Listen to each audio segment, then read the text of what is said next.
Good morning बच्चों। Chapter number 6 को आगे बढ़ाते हैं। एग्जाम्पल किए, क्वेश्चन नंबर फर्स्ट किया, सेकंड थर्ड होमवर्क के लिए दिए थे। क्वेश्चन नंबर 4 पर आते हैं, है ना। बेसिक चैप्टर है, आगे जितने भी न्यूमेरिकल्स होंगे उनके लिए एक हमें फाउंडेशन तैयार करना है with the help of this chapter, ठीक है। On which side, question number 4 पढ़ते हैं। On which side will decrease in the following account to be recorded, यानी घटने पर हम कौन सी साइड को रिकॉर्ड करते हैं। मान लो क्या मान लें कि एसेट है, तो एसेट अगर घटेगी तो किधर लिखेंगे बच्चों, क्रेडिट साइड में लिखेंगे। तो बस यही पूछ रहा है कि विच साइड, डिक्रीज वाली साइड लिखनी है फिर कौन, है ना। हाँ, हमें सिर्फ इसमें डिक्रीज वाली साइड लिखनी है। तो कर लें इस क्वेश्चन को, करा दो सर। हम तो करने वाले हैं नहीं, तुम ही कराओगे। मैं तो कराऊंगा ही। नालायकों की फौज खड़ी कर रखी है। ये लो, यहाँ हम नेचर लिख लें, इनके अपनी तरफ से लिख लेते हैं। क्वेश्चन की रिक्वायरमेंट नहीं है नेचर की, वो तो पूछ रहा है। साइड लिख लो बस इनकी, या तो डेबिट होगी या क्रेडिट साइड होगी, है ना। लिखो जरा जल्दी से बेटा। कैश, पहले मैं इनके सबके वो लिख लूँ, कौन कौन सी टर्म्स हैं ये। फर्स्ट कैश है, second outstanding salary, bank overdraft second number पर, सेकंड नंबर पर बैंक, थर्ड नंबर पर आउटस्टैंडिंग सैलरी।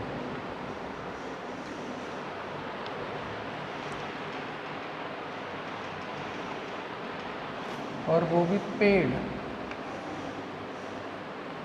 कर रहे हैं हम इसको।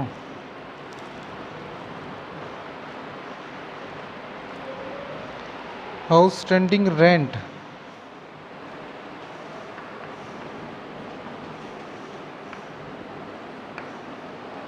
पेड लिखो मत लिखो, है तो आउटस्टैंडिंग ही, कोई बात नहीं। प्रीपेड इंश्योरेंस, प्रीपेड इंश्योरेंस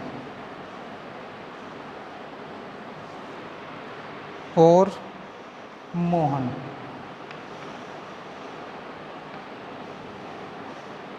कौन है ये, ओनर। आप बताना है बेटा इसको।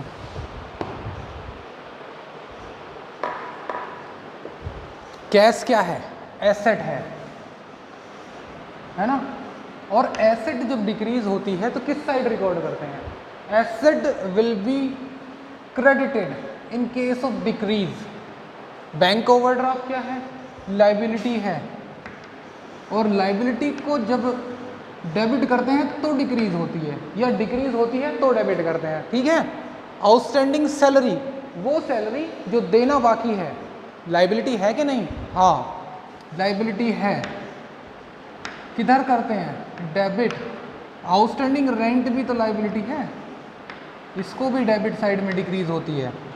इंक्रीज कब होगी, जितनी क्रेडिट होती चली जाएंगी लाइबिलिटी जितनी क्रेडिट होती चली जाएंगी बढ़ती चली जाएंगी, जितनी डेबिट होती चली जाएंगी घटती चली जाएंगी। समझ में आती है। एसेट एंड एक्सपेंस, जितने इन्हें डेबिट करोगे उतने ये प्लस होते चले जाएंगे, और जितने इन्हें क्रेडिट करोगे उतने ये माइनस होते चले जाते हैं। And these remaining three terms, liability, capital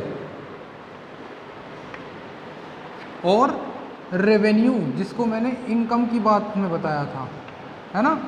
जितने डेबिट करोगे माइनस होंगे। Increase in asset will be debited, decrease in asset will be credited, है ना। Just reverse of these terms. और जितना क्रेडिट करोगे बढ़ेंगे ये हमेशा, बस यही पूछ रहे हैं। प्रीपेड इंश्योरेंस, ये तो हमने एडवांस में दे दिया भाई इंश्योरेंस, अगर देना बाकी तो लायबिलिटी, अगर पहले ही दे दिया तो एसेट, और asset will be credited in case of decreasement. Mohan is in capital, will be debited. काम खत्म, क्वेश्चन भी खत्म। ठीक है, करो नोट जल्दी से।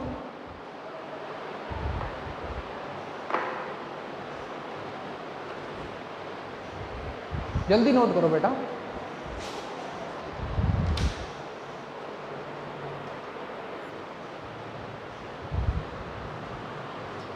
Now come to the question number 5। ठीक है, यहां हमने देखा कि ये बताना था कि इंक्रीज के केस में हम क्या करेंगे इन अकाउंटों का, डिक्रीज के केस में, है ना, तो बता दिया हमने। अब क्वेश्चन नंबर 5 में हमको बताना है कि कौन सी एसेट है और कौन सी लायबिलिटी है, बस इतनी सी बात है, और तो कुछ नहीं बताना।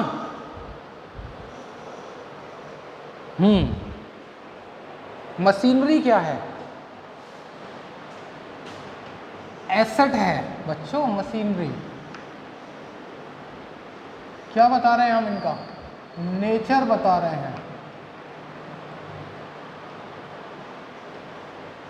चलो ऐसे ही लिख लेते हैं, है ना। बैंक क्या है? एसेट है। As per the modern approach चल रहे हैं हम। ट्रेडिशनल अप्रोच के हिसाब से बैंक की कहानी कुछ और होती है, लेकिन मॉडर्न अप्रोच के हिसाब,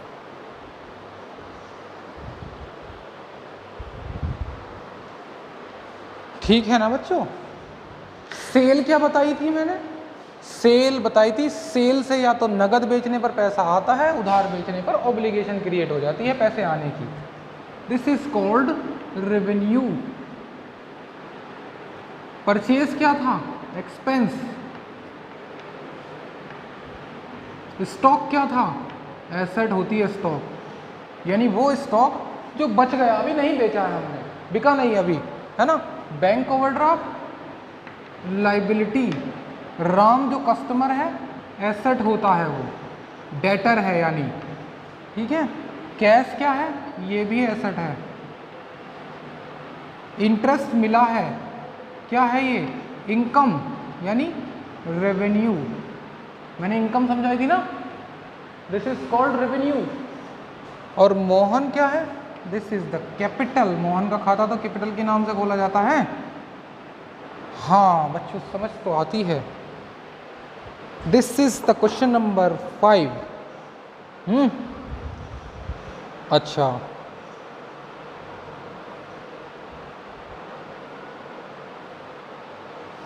एक और टर्म्स पढ़ते हैं।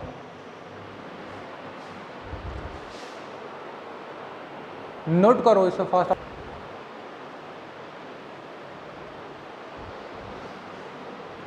तो बच्चों now come to the question number 6 with an another concept, है ना। इसमें कुछ और कहानी पूछी उसने। क्या पूछा?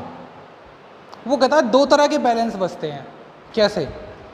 जैसे मैंने कैपिटल की एंट्री करी, है ना, और तो क्या करा होगा? या तो इसको डेबिट करा होगा या क्रेडिट करा होगा। दो ही बातें होती हैं भाई। कैपिटल आई तो क्या करा? इंक्रीज हो गई ना कैपिटल, क्रेडिट हो गई, है ना, प्लस होने पर। ऐसे ही कुछ कैपिटल निकाली होगी तो डेबिट की होगी। जनरल सेंस में इनके बैलेंस कौन से बचे? भाई टोटल कैपिटल लगाई 1 लाख, कैपिटल निकाली कितनी?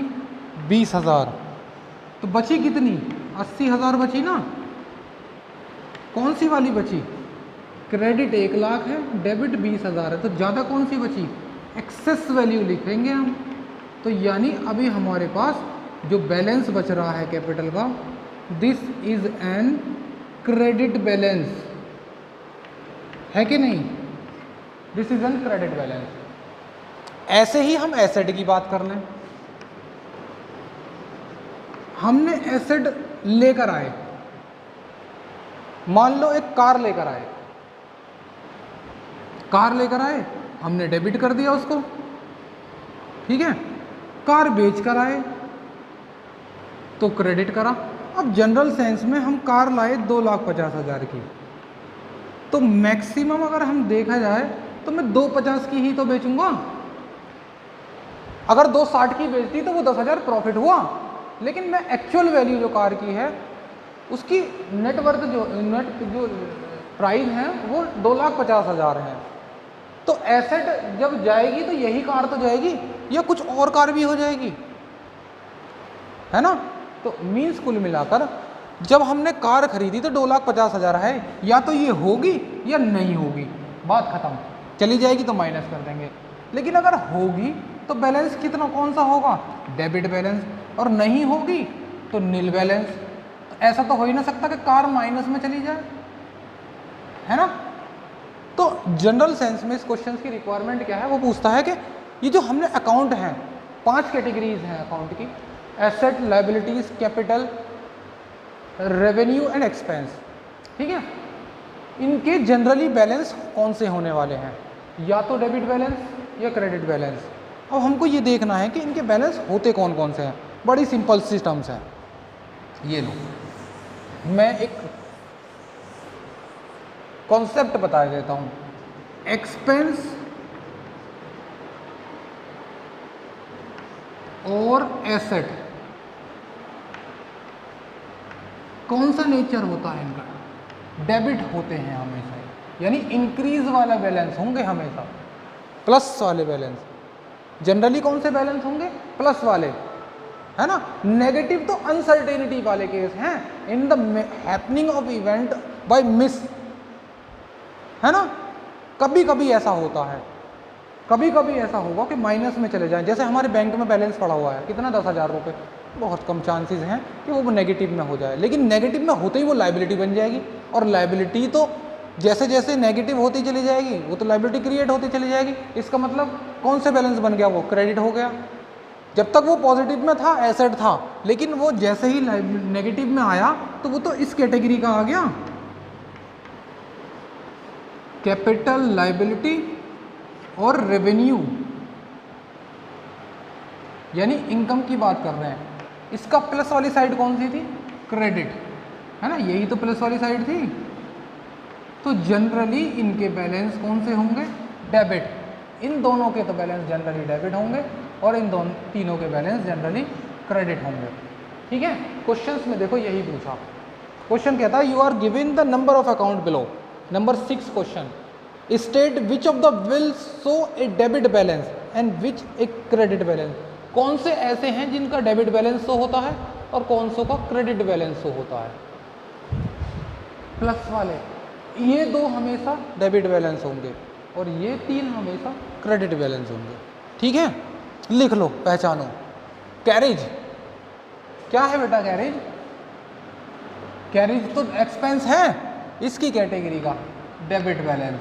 मशीनरी एसेट है, इसी कैटेगरी का है डेबिट बैलेंस। सेल क्या है, revenue, credit balance.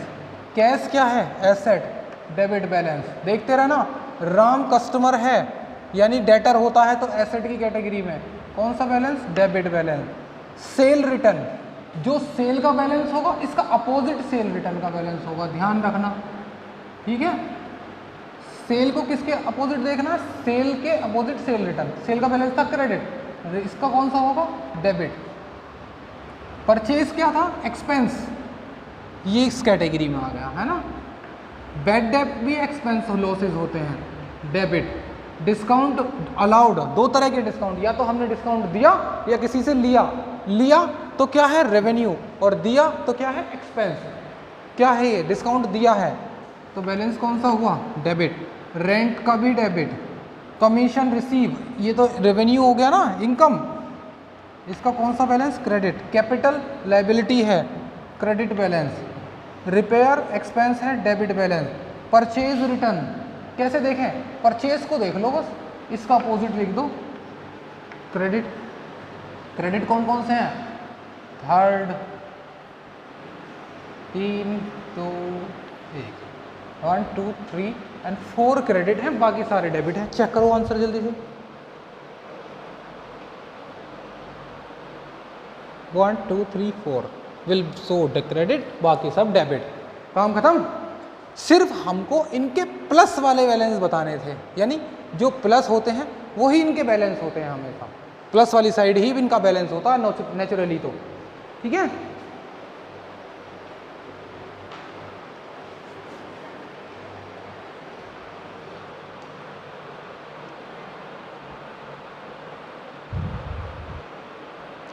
Question number 7 देखो। 7 में क्या कहता है, इंटरेस्ट अर्न करा, कमा लिया इंटरेस्ट, क्या है, इनकम यानी रेवेन्यू। कौन सा बैलेंस, क्रेडिट बैलेंस। देखो आंसर यही है कि नहीं, ना है कि नहीं। इंटरेस्ट दिया, एक्सपेंस, कौन सा बैलेंस, डेबिट। इंटरेस्ट ड्यू हुआ, यानी हम पर इंटरेस्ट ड्यू हो गया, तो ये तो लाइबिलिटी बन गई। लाइबिलिटी कौन सी कैटेगरी में, नीचे वाली कैटेगरी में, ठीक है। ओहो सॉरी, इन्होंने क्या लिख रखा है भाई,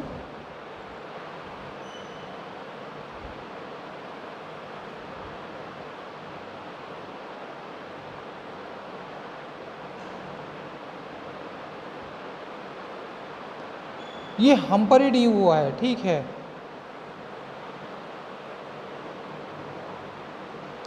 तो इसको एक्सपेंस माना गया, यानी पेड नहीं किया ये अभी, है ना। तो इंटरेस्ट लाइबिलिटी तो है, लेकिन ये पूछ रहे हैं कि इंटरेस्ट अकाउंट में, अभी समझाता हूं मैं इस क्वेश्चन को। 7 को अभी रोको, पहले 7 से पहले 9 करेंगे, 8 करेंगे सॉरी, तब समझ में आएगा ये।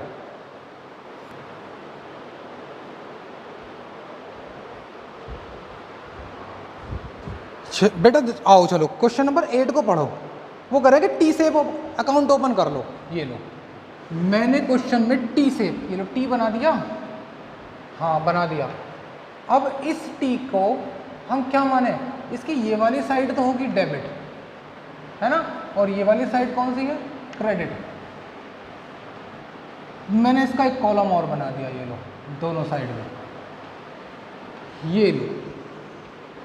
क्या कर रहा हूँ इसको, ये अमाउंट का कॉलम है और ये पर्टिकुलर का कॉलम है, ठीक है। ये पर्टिकुलर का कॉलम और ये अमाउंट का। अरे ये तो लेज़र बना दिया, हाँ मैंने डेट का कॉलम नहीं बनाया इसमें, ये लेज़र ही है, यानी अकाउंट ही है ये, यानी इसकी ये साइड डेबिट और ये साइड क्रेडिट। अच्छा, और कौन सा अकाउंट है ये, मशीनरी अकाउंट।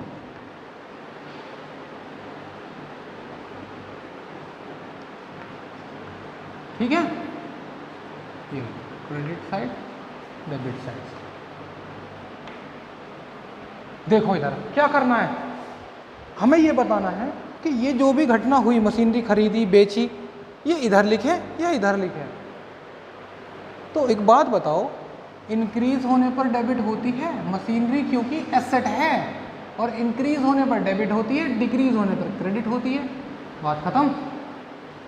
खरीदी मशीन, चलो पहली एंट्री क्या है, मशीनरी परचेज, तो क्या होगी, इंक्रीज हुई ना, 2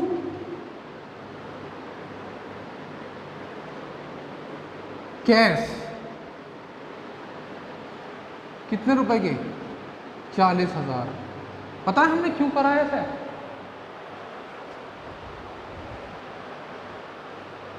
और अगर हम नॉर्मली ऐसे भी ना करें, ये 2 कैश भी ना लिखें, तो बस या तो इधर लिख दो और इधर लिख दो, पहली बात तो, है ना।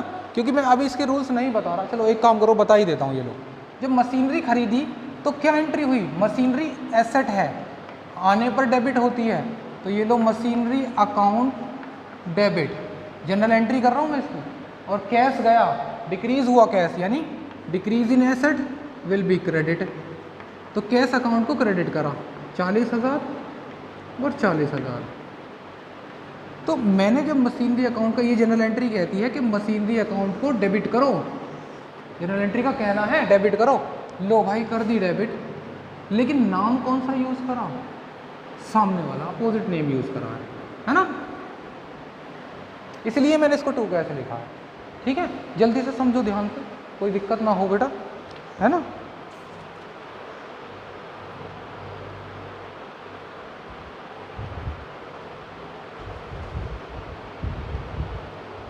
अब देखो, जब मशीनरी खरीदी तो इधर और बेची तो किधर, इधर। बाय कैश कितना? 10,000। काम खत्म। मशीनरी फिर खरीदी, लिख दो इधर टू कैश। अच्छा, और क्या है? फिर मशीनरी डिस्चार्ज करी। डिस्चार्ज का मतलब इसे भी हमने बेच दी होगी, ठीक है। तो इसको कहाँ लिखेंगे हम? क्रेडिट साइड में।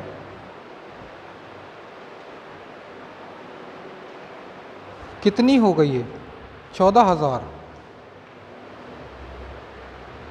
और मशीनरी पर डेप्रीशिएशन लग गया, ठीक है। तो अब कैश तो आया नहीं होगा, क्या लिखेंगे? By depreciation. जो भी कारण है उस कारण को लिखेंगे इसमें और इसमें, ठीक है। और डेप्रीशिएशन क्यों लिख रहे हैं इधर? क्योंकि मशीनरी घट रही है भाई, कीमत घट रही है उसकी। जब मशीनरी की वैल्यूएशन घट जाती है, मशीनरी 1 लाख की खरीदी, पुरानी हो गई, घिस गई चलते चलते, कितने की बची वो? 40,000 की बची। तो ये क्या हुआ? डिक्रीज ना हुई है क्या? तो डिक्रीज इन एसेट कितनी? यानी जितनी 60,000 कम हुई है उसे हम यहाँ लिख देंगे। तो डेप्रीशिएशन उसे इसे इसको ही हम डेप्रीशिएशन कहते हैं। जो 60,000 कम हुआ है ना, इसी को ही डेप्रीशिएशन कहा जाता है। Decrease in valuation of fix asset other than land. Depreciation of machinery कितना है? 1,000। तो मैंने ये अकाउंट बना दिया,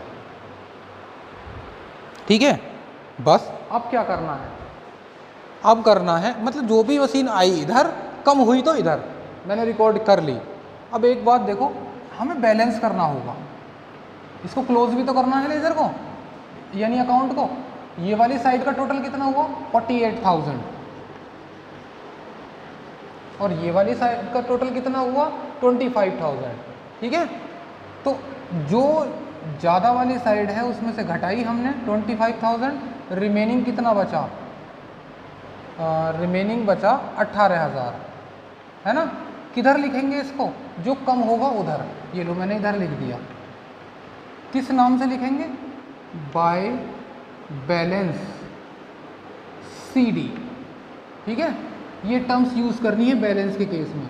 और बाय अगर इधर होता तो टू बैलेंस CD, ठीक है। अब इसके बाद दोनों साइड का टोटल करना है। 48,000 ये हो गया, और इस साइड का भी टोटल 48,000 हुआ, ठीक है। समझ में आती है बात?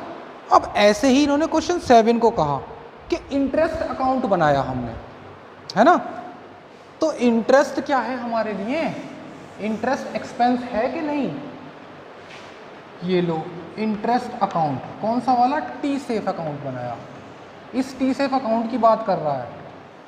इस एक्सपेंस में हमें एक्सपेंस रिकॉर्ड करना है। देखो क्या है, इंटरेस्ट अर्न कर लिया। अगर इंटरेस्ट यानी इंटरेस्ट देंगे तो डेबिट साइड में रिकॉर्ड करेंगे, इंटरेस्ट मिलेगा तो इस साइड में रिकॉर्ड करेंगे। यानी एक तरह से मैं दो अकाउंट बना देता हूं। एक तो इंटरेस्ट इनकम का, मैंने इसको इंटरेस्ट इनकम का नाम दे दिया, और एक को इंटरेस्ट एक्सपेंस का। भाई दो तरह से बात हो सकती है, या तो हम इंटरेस्ट देंगे या लेंगे। अगर हम देते हैं तो interest is treated as an expense, और मिलता है तो interest is treated as an income.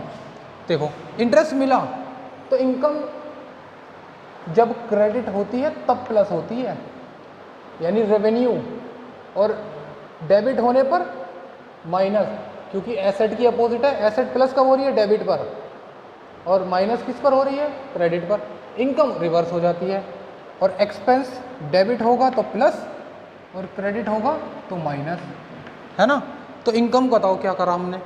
Income मिली तो प्लस करनी है ना, तो बाय कैश। ये लो हमने किस साइड रिकॉर्ड किया इसको? हमने रिकॉर्ड किया क्रेडिट साइड में। दूसरा इंटरेस्ट दिया है तो एक्सपेंस हो गया ना, किधर रिकॉर्ड करा हमने? इधर 1,000। और इंटरेस्ट ड्यू हो गया, अभी हमने दिया नहीं है, यानी एक्सपेंस है ये हम पर, लेकिन अभी हमने दिया नहीं है तो एक्सपेंस हो तो गया। ये लो आउटस्टैंडिंग इंटरेस्ट लिखेंगे इसको, यानी अभी देना बाकी है, तो एक्सपेंस तो हुआ ना। मैंने इस साइड रिकॉर्ड किया इसको, यानी मैंने इस अकाउंट को दो पार्टों में कर दिया। कर सकते हैं। यहाँ तक के कॉन्सेप्ट समझने हैं। सिर्फ 8 तक के ही क्वेश्चन अभी तक आपको रिवाइज करने हैं और करने हैं। बाकी इसके बाद के क्वेश्चंस मैं नेक्स्ट वीडियो में डिस्कस करूँगा। कोई भी प्रॉब्लम जब तक यहाँ तक ना होंगी तब तक हम आगे नहीं बढ़ेंगे, पहले गूगल मीट पर डिस्कस करेंगे इन प्रॉब्लम्स को, ठीक है।